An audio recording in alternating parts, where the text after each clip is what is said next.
बात उस फॉर्मूले की करते हैं जो यूक्रेन युद्ध का द एंड करा सकता है। और इसके लिए भारत की ओर एक बड़ी सकारात्मक उम्मीद भरी निगाहों से पूरी दुनिया देख रही है और एक झलक इसकी दिल्ली में G20 देशों के विदेश मंत्रियों की बैठक में भी देखने को मिली। बिल्कुल, इस बैठक में यूक्रेन युद्ध के बाद पहली बार अमेरिकी विदेश मंत्री ब्लिंकन और रूस के विदेश मंत्री सर्गेई लावरोव ने यूक्रेन मुद्दे पर बातचीत की है। जी हां, एंटनी ब्लिंकन ने रूस के विदेश मंत्री से कहा कि रूस अपने गैर जिम्मेदाराना फैसले को वापस ले ले। और इस बैठक में प्रधानमंत्री नरेंद्र मोदी ने भी कुछ ऐसा कह दिया जिसमें दुनिया को अब यूक्रेन युद्ध के खात्मे का रास्ता साफ दिखाई देने लगा।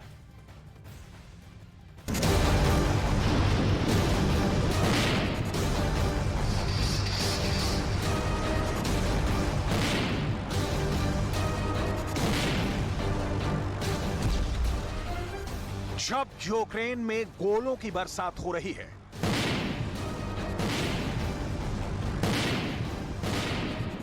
जब मॉस्को पर युद्ध का खतरा रोज मंडरा रहा है,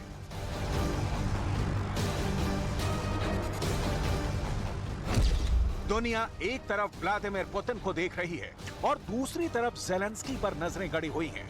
ऐसे वक्त में दुनिया भारत पर भरोसा जता रही है। दुनिया प्रधानमंत्री नरेंद्र मोदी की ओर आशा भरी नजरों से देख रही है। सवाल है, क्या रूस यूक्रेन युद्ध को रोकने में भारत एक बड़ी भूमिका निभाने जा रहा है?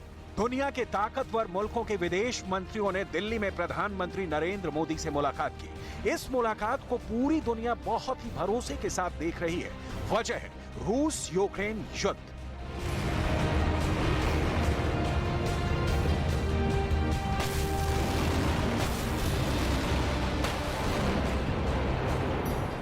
एक तरफ यूक्रेन की जंग में कभी पुतिन आगे तो कभी ज़ेलेंस्की का कमबैक देखा जाए तो इस युद्ध से सिर्फ यूरोप ही नहीं, अमेरिका समेत पूरी दुनिया हिल चुकी है।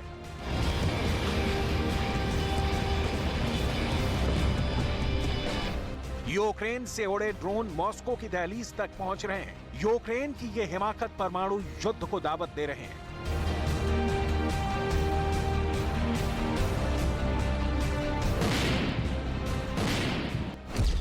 इसी बीच रूस यूक्रेन की युद्ध भूमि से 4200 किलोमीटर दूर नई दिल्ली में एक ऐसी बैठक हो रही है जिसमें G20 यानी दुनिया के ताकतवर देशों के विदेश मंत्री हिस्सा ले रहे हैं। इस बैठक में रूस के विदेश मंत्री शामिल हैं, तो अमेरिका के भी, ब्रिटेन भी हिस्सा ले रहा है, तो जर्मनी और फ्रांस के विदेश मंत्री भी भाग ले रहे हैं। G20 के विदेश मंत्रियों का स्वागत करते हुए प्रधानमंत्री नरेंद्र मोदी ने ऐसी बात कर दी जिसमें दुनिया को यूक्रेन युद्ध के द एंड का फॉर्मूला दिख रहा है।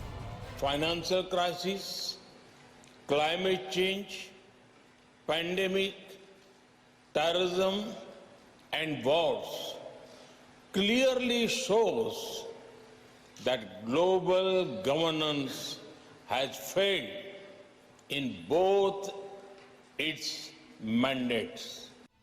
G20 के विदेश मंत्रियों की बैठक एक ऐसा प्लेटफॉर्म बनकर सामने आया है जिसमें रूस के विदेश मंत्री मौजूद हैं, अमेरिका के विदेश मंत्री शामिल हैं, चीन के विदेश मंत्री भी मौजूद हैं। करीब 5 महीने बाद रूस और अमेरिका के अलावा चीन के विदेश मंत्री एक ही बैठक में मौजूद हैं। ऐसी बैठक की शुरुआत में पीएम मोदी का बुद्ध और गांधी का जिक्र कर क्या अपने पीस प्लान की ओर इशारा किया है, जिसका मकसद रूस यूक्रेन युद्ध का विराम है। We should not allow issues that we cannot resolve together to come in the way of those we can. As you meet in the land of Gandhi and the Buddha, I pray that you will draw inspiration from India's civilizational ethos to focus not on what divides us, but on what unites us.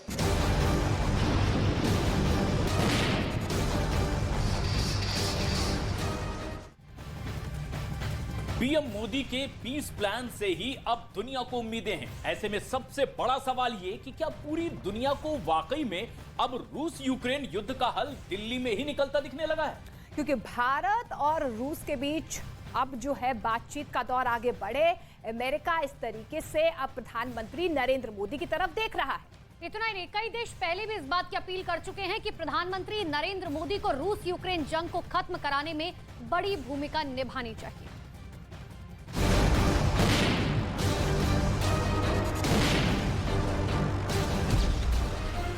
नई दिल्ली में G20 के विदेश मंत्रियों की बैठक में 7 महीने बाद ऐसा पहली बार हुआ है जब अमेरिका के विदेश मंत्री और रूस के विदेश मंत्री पहली बार एक छत के नीचे साथ आए। जुलाई 2022 के बाद पहली बार रूस, अमेरिका और यूक्रेन के विदेश मंत्री किसी बैठक में एक साथ शरीक हुए हैं। सवाल है, क्या रूस यूक्रेन युद्ध पर फैसला भारत में होने वाला है? क्या नई दिल्ली में निकलने वाला है यूक्रेन युद्ध के खात्मे का खाका?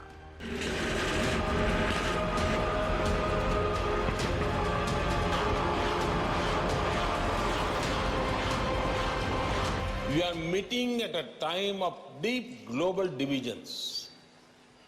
As foreign minister, it is but natural that your discussions are affected by the geopolitical tensions of the day. We all have our positions and our perspectives on how this tension should be resolved. एक तरफ Putin Ukraine को लेकर पूरे पश्चिम के target पर है, तो दूसरी तरफ ताइवान के मुद्दे पर शी जिनपिंग ने बहुत से देशों को अपना दुश्मन बना लिया है।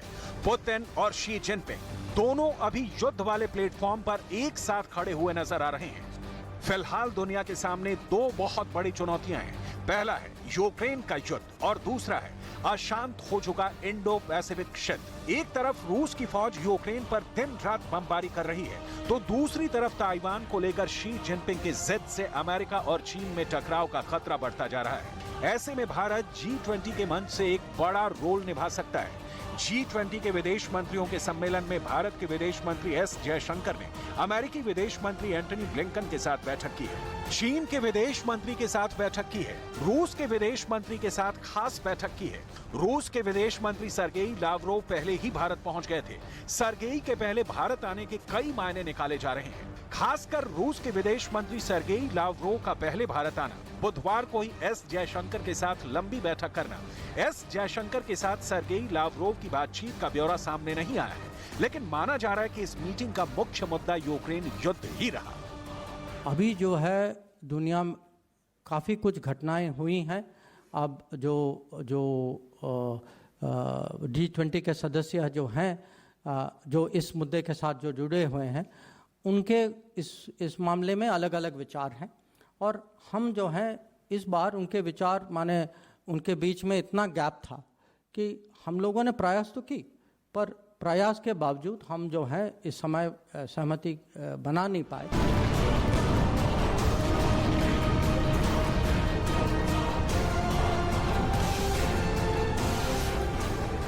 भारत और रूस के रिश्तों को देखते हुए दुनिया के कई देश अपील कर चुके हैं कि प्रधानमंत्री नरेंद्र मोदी को यूक्रेन जंग रुकवाने में बड़ी भूमिका निभानी चाहिए। अमेरिका का कहना है पुतिन को नरेंद्र मोदी ही रोक सकते हैं, भारत ने ही परमाणु युद्ध को रोकने में मदद की है।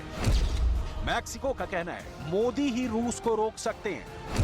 फ्रांस की भी दुनिया के सामने दलील है, पीएम मोदी पुतिन को मना सकते हैं। जर्मनी का कहना है युद्ध पर भारत की सोच से जर्मनी सहमत है।